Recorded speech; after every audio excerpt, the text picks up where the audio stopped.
We're here at Clifton Pier on the southwest coast of New Providence, adjacent to the Clifton National Park.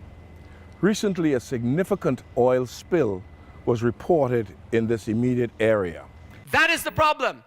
And so when Mr. Nygaard can have the gall and the audacity, let me read this letter to you, when he can write to the man who is now our Prime Minister and say to him, my total pledge, and I quote, my total pledge and contributions to your party and some of its members is now up to $45,000 to date. Quite significant, I think you will agree. That's Mr. Nygaard writing to Perry Christie. I ask you now to help me bring to a final conclusion a few housekeeping issues before I come back. He is telling my Prime Minister what he wants him to do before he comes back from Canada. That is indecent. We have been given approval to build off our property onto the beach area, which is Crown property. Even Nygaard knows it's Crown property. He says it in the letter. He thinks he owns my Prime Minister. Let me tell you, Mr. Nygaard, you do not own Perry Christie. He is my servant, my employee. I pay taxes to keep him employed. You don't pay your taxes. Last time I checked, you owed nearly $250,000 in real property taxes at Nygaard Quay. When the election was coming about, and so Mr. Peter Nygaard said he funded the PLP. He said he bought the PLP. And he now has applied to the PLP for this land, for the application. And the government of the Bahamas said that they are willing to consider giving him the application lease, but then they will create a problem and cause us to get in an argument and then say we did it. Yeah. That's what, see, they acknowledge they can't stop you from coming. We thank you all for accepting our invitation to come and share this auspicious occasion with us. We are celebrating the 17th anniversary of the formation of the Coalition to Save Clifton. We've got quite an array of Clifton stars here today, and we're going to have just brief comments from a few of them. But on February the 3rd, 1999, a government-sponsored town meeting was held at St. Paul's Catholic Church Hall outside of the gate at Lyford Quay, when plans for the creation of a private gated community at Clifton Point was first presented to the public. To be known as Clifton Quay, this high-end gated community would comprise some 600 homes on the 600 plus acres of the land, with the land being crisscrossed by finger canals. The entire area, including the beaches, would be off limits to Bahamians. This proposal was not only unacceptable and intolerable, it was actually viewed as an insult by the very many Bahamians who attended that meeting, as this site was considered priceless for historic, cultural, social, archaeological, security, and environmental reasons. The following day, yours truly invited some of the persons who attended the meeting to come together and form a coalition. And on Monday, February 8th, 1999, just 5 days after that infamous meeting, the Coalition to Save Clifton was formed to preserve and protect Clifton Point for the benefit of residents and the visitors to the Bahamas for generations to come. It was at this point, ladies and gentlemen, that the Coalition to Save Clifton suggested to the government that that site be transformed into a land and sea park. The battle for Clifton was thus engaged, with the developers, backed by the then government on one side, and the coalition, supported by a number of individuals on the other side. The battle was long and hard, and sometimes very brutal, for they attempted to assassinate the characters of all of the leaders of the coalition. And it was very, very difficult. But 4 years later, supported by a number of entities, both within and without the Bahamas, the battle for Clifton was won. And the government finally conceded defeat. Shortly thereafter, the new government came to office in 2002. And the then Prime Minister, who is also the Prime Minister today, publicly stated on many occasions that his party's success and his ascension to the office of Prime Minister was basically as a result of the fight for Clifton. For the Progressive Liberal Party sided with the coalition 2 years after the fight began. And as they say, they rode that position to power. They had promised to establish a park in the area in acceptance of our recommendation. And indeed, in 2004, by an act of Parliament, the Clifton National Heritage Park was established. That's the land park.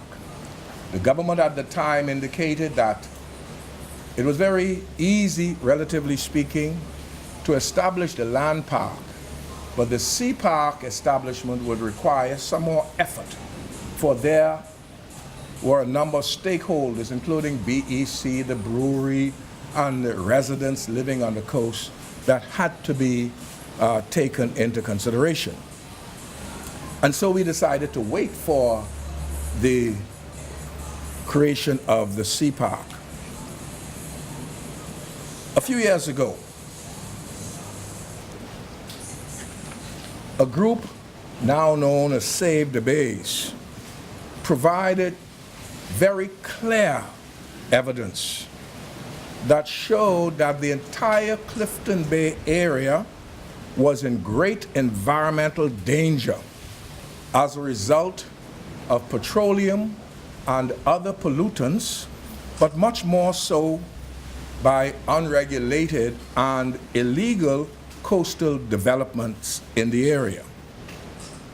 This revelation by Save the Bays, for which the coalition is very grateful to them, for we did not have the capacity to do the kind of investigative work that they did. They provided evidence, clear evidence, indisputable evidence from the air, from the land, and from under the sea as to the work that was going on there, which was risking the viability of the park, the sea park that we were fighting for. This information so alarmed the coalition that we sprang into action, mobilizing the troops, and again took to the battlefield, where we shall remain until the long fought for sea park is established.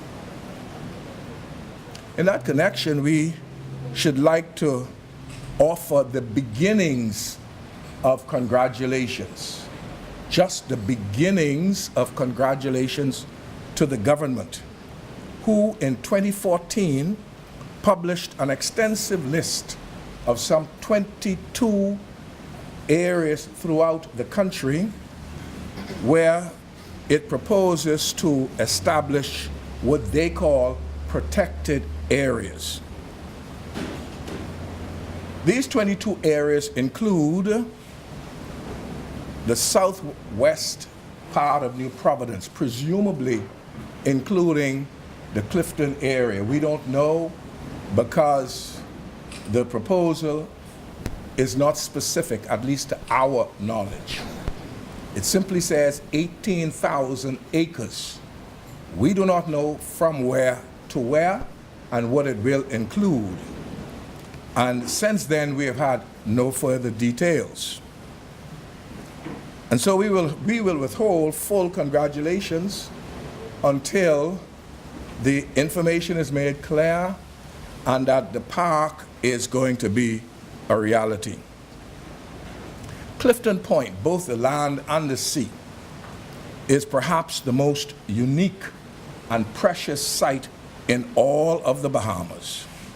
It is the one place where the past 3 centuries, 3 distinct civilizations occupy that same space. The Lucayans, the original settlers, the Loyalists, and the African slaves. Unfortunately, Bahamians do not have the kind of relationship with the sea that we should, given the fact that we virtually live on the sea. In addition, our knowledge of the history and culture of that entire area is very limited. Unfortunately, since the establishment of the land park by the government, very little has been done to expand the knowledge and improve the appreciation of this treasure by the Bahamian people. It's just sitting there. And to address this grave deficiency, the Coalition to Save Clifton is announcing that we will greatly intensify our efforts to better unite the Bahamian people with Clifton. These efforts will include educational field trips for youth and adults. Groups will spend up to half a day under our sponsorship, touring the land park, receiving presentations on the environment and the culture of the area. In addition, there will be games and physical activities, particularly by the youth, followed by a time of refreshment and then a cleanup of the area. That's very important. 2, we propose to intensify tours of the proposed Sea Park area. A guided boat tour of Clifton Bay and the surrounding areas that we are proposing for the park will be conducted. We did a couple of those tours, and the amazement expressed by persons who took the tour really confirmed the fact that Bahamians really do not know what we have. We have no idea what we have out there. And our intention is to expand their knowledge and hopefully their appreciation by taking them on these tours. And in fact, claiming ownership. Just claiming ownership.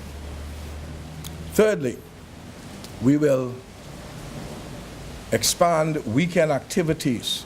Jaws Beach is one of the finest beaches on the island.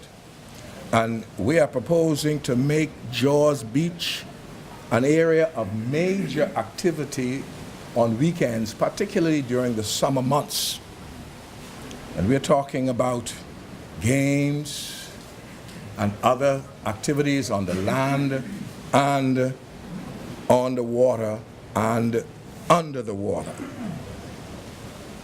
Clifton belongs to the Bahamian people, and no part of it, land or sea, should be harnessed or utilized in any way that will deprive the people of the full and free use of this great asset. And we hereby call upon the government to establish the Sea Park without delay, thereby completing this tremendously important project for the Bahamian people. For the past 17 years, the coalition has been the voice and conscience of the Bahamian people, and we intend to intensify our activities to tell and retell the full and correct story of Clifton. This is very important, as over the years, the story has been twisted, slanted, adjusted, and downright rewritten. We view with great offense an article contained in this book called BAM. We gather that this book was published last year under the auspices of the Ministry of Youth, Sports, and Culture to highlight the Junkanoo Carnival. And in this book, ladies and gentlemen, is a story about Clifton. And the story says, in part, how Perry Christie's stand saved Clifton. It's a 2-page story, and at no point in this story is the name C.B. Moss mentioned. At no point in this story is the name Freddie Munnings mentioned, who was there from day one. At no point in this story is the name Sam Duncombe, Chelly Moss, and others mentioned. We bore the heat of the day. The only thing they did not say about C.B. Moss, which I wish they would have, was that he was a child of God. But nowhere is it mentioned. We have a photograph with Mr. Christie, the Prime Minister, along with Robert Kennedy Jr. And the story is suggesting that with Kennedy's help, they saved Clifton. For the record, Robert Kennedy Jr. was invited to the Bahamas by the coalition to save Clifton. He was our guest. He stayed with us while here. Some of you may recall, we held a service at the historic St. Paul Baptist Church on Bayer Street in Baintown, and Robert Kennedy stood in the pulpit of St. Paul as he advocated against the government supporting the development. I'll tell you a little story. When we were about to pick up Robert Kennedy at the airport, we requested of the government the use of the VIP lounge for a press conference. Just before the flight touched down, they locked up the VIP lounge, took the key, and all of them left. Now, the VIP lounge was used over the years by athletes, by all kinds of people to hold press conferences. But here was a world-famous environmentalist, well-known personality, and they barred us out. Didn't deter us. We went into the parking lot at the airport and held a press conference. Thereafter, the media was filled with stories that they're going to deport Robert Kennedy from the Bahamas because they didn't like what he was saying. And I'm simply saying that we have a propensity to rewrite history. They didn't know Robert Kennedy was here, had no dealings with Robert Kennedy. We invited him. We invited him a second time, and he came back a second time. But nowhere is that mentioned, you see. And so we are crying shame upon the Minister of Youth, if indeed he is responsible.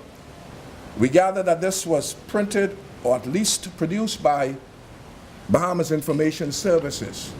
And we are so enraged by this insult that we are moved to do something that is somewhat out of character, and that is to rip this page out of this book, because the story is false.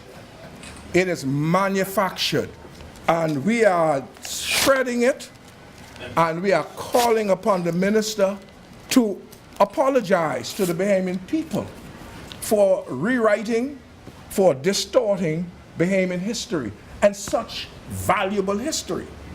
And we are asking him not only to apologize, but to retract that. And we are going to stay on this. It was such a great offense to all of us who paid such a dear price, for preserving that site, that they're going to just write us out of the story. And so we are exposing them. The minister and all connected with this, you are exposed. And we are asking you to please rectify this. You see, folks, if we don't challenge these things, then they go on and they're replicated. Soon they'll be teaching this story in schools. And people will forget the part played by such brave sons and daughters of the Bahamas in fighting to preserve this site for themselves. Finally, the coalition wished to express deep and sincere thanks to the many persons, both local and abroad, who supported this effort. Many of them were not willing to come to the fore. Only a few of us, because you know Bahamians, they crouch down in the tall grass while the battle is raging, while a few brave warriors are on the battlefield getting bruised and battered. And once it appears that victory is in sight, they jump up and say, oh, look what we do. And they rush to the fore. And if you're not careful, they'll push you aside as they've done with us, or at least attempted to do with us, but they cannot get away with it. We will not allow them to get away with it. And whenever anyone sees the Minister of Youth, just ask him, when is he going to apologize and retract this tragic effort to distort history? We thank you for coming. It's been a long, hard battle, and the battle is not over yet.